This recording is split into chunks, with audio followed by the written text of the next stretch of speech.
Hello everyone!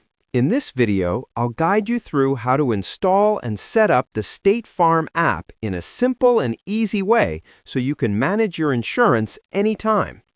First, open the App Store on iPhone or Google Play Store on Android. In the search bar, type State Farm and look for the official app. Then tap on Install or Download. Wait for the app to finish installing on your device. Once installed, open the app and tap on Log In if you already have an account, or select Register if you're new.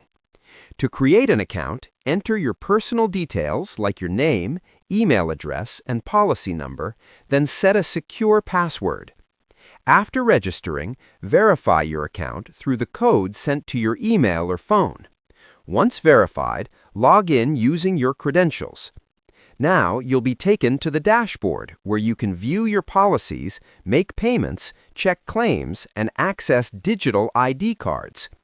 Take a moment to explore the settings and enable notifications so you can receive important updates about your account. With everything set up, you can now manage your insurance easily from your phone anytime. Subscribe the channel for more videos.